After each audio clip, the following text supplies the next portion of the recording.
আসসালামু আলাইকুম। আসলে আমাদের দেশের বর্তমান কিংবা আগামীর প্রেক্ষাপটে কোনো বিষয় নিয়েই তেমন কোনো কথা বলার আগ্রহ কখনো জন্মায়নি। মাঝে মধ্যে অনেক কথা বলার ইচ্ছা হয়েছে, কিন্তু দিন শেষে একটি কথা মনে হয়, বলে কি হবে? বলে শত্রু বাড়ানোর চেয়ে না বলাই ভালো। দেশের এই ক্রান্তি লগ্নে দেশের প্রকল্প ব্যবস্থাপনা, দেশের সরকারি অফিস ব্যবস্থাপনা এবং দেশের রাজনৈতিক অবস্থার বিস্তর এক ফারাক, যেখানে বাংলাদেশের মতো একটা দেশের মানুষের কল্যাণের কাজ না করে সেই দেশে মানুষের বিলাসিতাময় জীবন, বিদেশ ভ্রমণের নামে হাজারো প্রকল্প, তার সর্বশেষ আমরা খিচুড়ি থেকে শুরু করে অনেক ধরনের প্রজেক্ট দেখেছি। তারই পাল্লায় এবার যুক্ত হয়েছে মোবাইল টয়লেট পরিচালনা শিখতে বিদেশ যাবেন কর্মকর্তারা।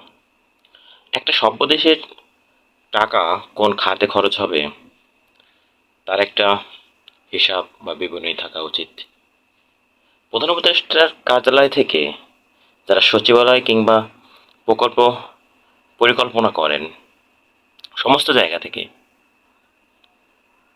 বাংলাদেশের এই অর্থনৈতিক অবস্থার মধ্যে সেখানে তারা টয়লেট কিভাবে পরিচালনা করতে হয় সেটা শিখতে যাবেন।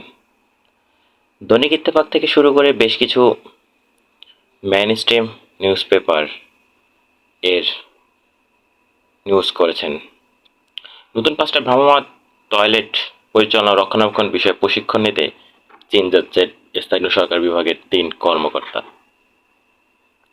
স্থানীয় সরকার বিভাগের যুগ্ম সচিব মাহবুবা আইরিনের সই করা এক চিঠিতে এ আদেশ বিদেশ ভ্রমণের অনুমতি দেওয়া হয়। অর্থাৎ দেশের টাকা খরচ করে বিদেশ যেয়ে কিভাবে ভ্রাম্যমাণ টয়লেট পরিচালনা করতে হবে, রক্ষণাবেক্ষণ করতে হবে, সেগুলো শিখতে হয়। দেশে ব্যাঙের ছাতার মতো ইউনিভার্সিটি, হাজার প্রকৌশল বিশ্ববিদ্যালয়, সমস্ত কিছুর থাকার পরেও সামান্য একটা টয়লেট পরিচালনার জন্য বিদেশ ভ্রমণ এক মগের মূল্যকের অবস্থা।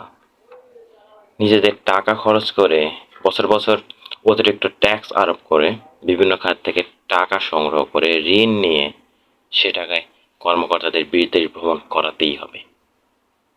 এমন এক বাস্তবতা আমাদের সমাজে।